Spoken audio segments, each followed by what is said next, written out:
الحمد لله رب العالمين والصلاة والسلام على رسوله الكريم محمد وعلى آله وأصحابه أجمعين. أما بعد فأعوذ بالله من الشيطان الرجيم. بسم الله الرحمن الرحيم. قال الله تعالى ورتل القرآن ترتيلا.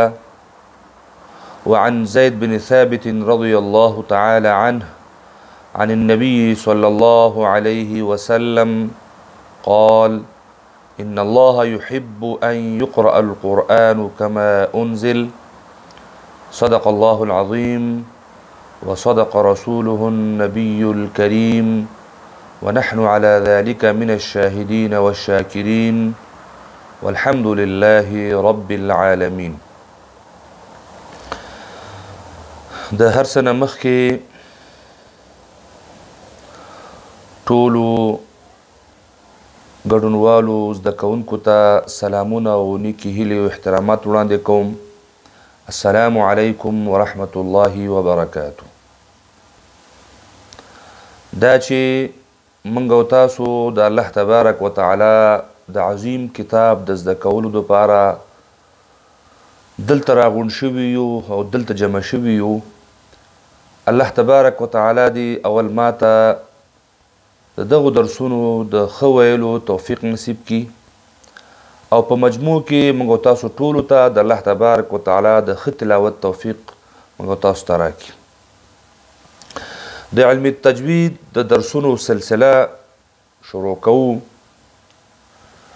او دغه درسونه یا دغه کتاب چې موږ د درس دپاره انتخاب کړی، دا کتاب نومیږي د علم التجوید اساسی قواعد. د علم التجوید اساسی قواعد. موږ دا کتاب ولې انتخاب کړی؟ ځکه د علم التجوید خو ډیر کتابونه وجود لري، ډیرو مشرانو استادانو شیوخو علماو لیکلي دي. موږ د دغه درس دپاره یا د سګن پروګرام دپاره د علم التجوید اساسی قواعد انتخاب کړی. دا علم التجوید اساسی قواعد د دې لیکوال او ترتیب کوونکی زه پخپله یم، ما لیکلی او د ده ضرورت ولې پیښ شو چې دا کتاب موږ ولیکو او نن یې تدریسي بڼه باندې دوستانو ورونو او د علم التجوید مینوالو ته وړاندې کړو. دا ځکه چې د علم التجوید اکثر کتابونه چې کوم متون دي او مصادر دي چې د پخوا نه په علمي حلقاتو کې او په د علم التجوید په درسګاهونو کې تدریس کیږي، ځینې ډیر زیات اوږده دي، مباحث پکې دومره خواره واره پراته دي چې شاګرد ذهن پې په اسانۍ سره نه خلاصیږي، مطالب نشي راغونډولی، او ځینې بیا دومره مختصر دي، دومره خلاصه دي چې د یو شاګرد ورباندې تنده نه ماتیږي. الحمدلله موږ د هغه کتابونو ته په کتو باندې د علم التجوید اساسی قواعدو کتاب په داسې یو بڼه په داسې یو شکل باندې ترتیب کړی چې دا د علم التجوید د نوم نه معلومیږي چې په اساسی قواعدو باندې مشتمل ده. کم قواعد چې یو قاري دپاره، کوم قواعد چې د قرآن کریم یو زده کوونکي دپاره لازمي وي او اهم وي او ضروري وي، هغه ټول په داسې یو بڼه باندې ذکر شوي دي چې هغه واقعي ډول باندې که چېرته تدریس شي او شاګرد ته غوږ ونیسي او شاګرد یې په خپل تلاوت کې د عمل کولو هڅه وکړي، انشاءالله چې د علم التجوید د اساسي قواعدو باندې مکمل حاکم شي او د هغې په رڼا کې به قرآن کریم د صحیح ویلو او د صحیح تلاوت کولو باندې به انشاءالله حاکمیږي او جوګه کیږي. دغه کتاب یو څو ځانګړتیاوې لري، دغه ځانګړتیاو په اساس باندې موږ دا کتاب د دې وخت د درس لپاره انتخاب کړی. اول دا چې دغه کتاب د زده کوونکو د اسانتیا په خاطر، د سهولت په خاطر په 8 بیلو بیلو فصلونو باندې ویشل شوی. په هر فصل کې ځانګړي عناوین دي او ځانګړي مباحث دي چې ادا کتاب ټول من تقریبا په 8 فصلونو باندې ویشلی دی.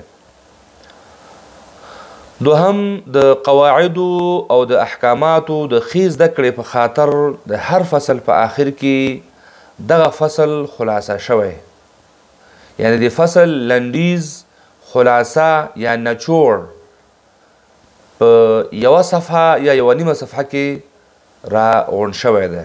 هغه فصل چې کله ختمي کیدی شي هغه فصل په 10 صفحو، په 15 صفحو، حتی تر 20 صفحو پورې مباحث وي، خو دغه ټول فصل او د ټول د ویل شوي درسونو خلاصه بیا لنډ شکل باندې په یو فصل باندې آخره کې را خلاصه شوي دي چې شاګرد کولی شي چې کله کله د درس دپاره، د امتحان دپاره یا د یو وخت د کموالي دپاره غواړي چې په دغه فصل کې لنډ معلومات ترلاسه کړي، یوازې همغه لنډیز او خلاصې ته که مراجعه وکړي انشاءالله څه ناڅه د دې مشکل ورباندې حلیږي. دریم دا چې د هر فصل په آخر کې مطالب اړونده کم فصل چې مطالب دي او د هغې اړونده تشریحي او چار جوابه سوالونه پکې ځای په ځای شوي دي. یعنی چې کله فصل ختمیږي، د فصل خلاصه ختمیږي، په آخر د فصل کې نو سوالونه راوړل شوي دي. دغه فصل ټول په سوالاتو کې ویشل شوی دی. ځینې تشریحي سوالونه دي او ځینې چې دی نو هغه چار جوابه سوالونه دي.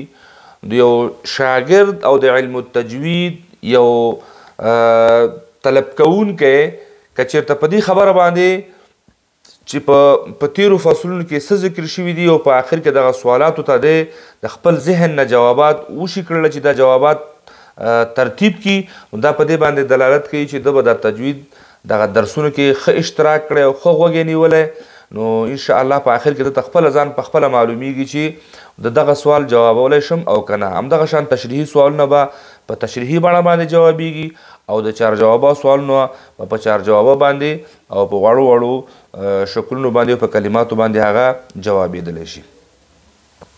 د دې بله ځانګړنه د کتاب دا ده چې د قرآن کریم کوم آیاتونه چې دلته راغلي، کوم احادیث ذکر شوي دي یا د علما کرامو کوم اقوال ذکر شوي دي، تعریفات دي او مشکل اصطلاحګانې دي، دا ټول په اعرابو سره لیکل شوي دي. یعنی د یو ابتدایي شاګرد هم کولی شي چې دغه تلفظونه درست وکړي او دغه کلمات درست تشریح کړي یا په دې باندې تلفظ وکړي، نو دغه زور، زیر، پیش دا ټول شیان ورسره لیکل شوي دي. ځکه ځینې اصطلاحګانې داسې دي چې د عربي اصطلاح ده، نو عربي اصطلاحاتو سره چې څوک آشنا نه وي نو هغه نه بیا دا کلمات غلطیږي.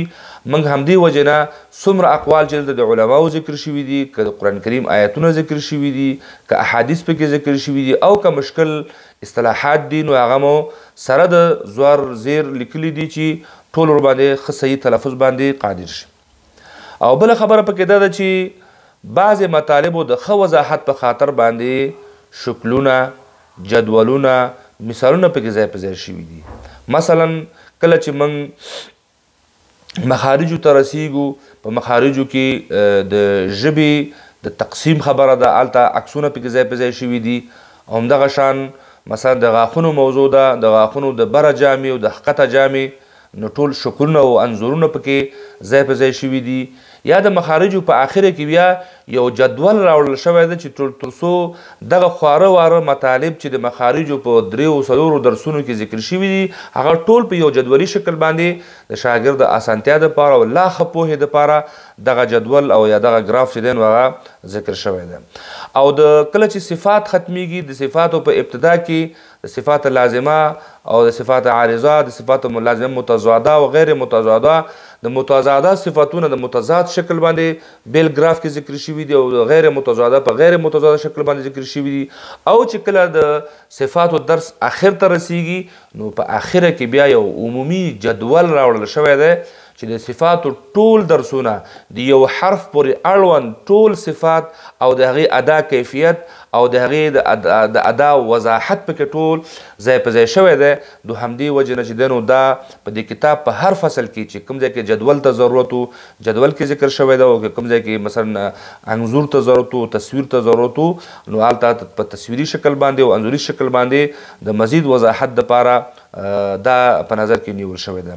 دا چې موږ یو ناچیزه هڅه کړې ده، الله تبارک وتعالی دې زموږ دغه کم خدمات یو ناتوان او عاجز بنده په لاس باندې چې د الله تبارک وتعالی د خدمت د خپل وس او توانایي مطابق وشو کړلی، نو دا دوستانو ته، قراو ته او د علم التجوید مینوالو ته وړاندې کوو. اوس دا چې سږکال موږ په دې باندې توانیږو چې د علم التجوید دغه درسونه به انشاءالله په مجازي دنیا کې هم نشریږي. د هغه غرونو نه، هغه قاري صاحبانو نه چې د دغه پروګرام تابعه یې نیولې ده او ډېر زیاته مننه کوم. الله تبارک وتعالی دې دا د دوی او موږ دپاره په حسناتو کې حساب کړي. قاري صاحب عبدالمنیر عادلیار، قاري صاحب جهانزیب سنگین، قاري صاحب محمد ابراهیم عابد، قاري صاحب شفیق الله او همدغه شان قاري صاحب سید عابد، دا هغه غرونه دي چې دغه پروګرام تابعه یې نیولې ده. زموږ د جامع هاشمیه استادان دي او دوی سږکال دا هڅه کړې ده چې دغه درسونه به انشاءالله د ټولو دنیا دپاره بالخصوص هغه غرونو دپاره چې هغې په پښتو ژبه کې د علم التجوید قواعدو ته ضرورت او اړتیا لري، دا هغوی ته د انټرنیټ له لارې، د یوټیوب د لارې، د فیسبوک د لارې ورسوي.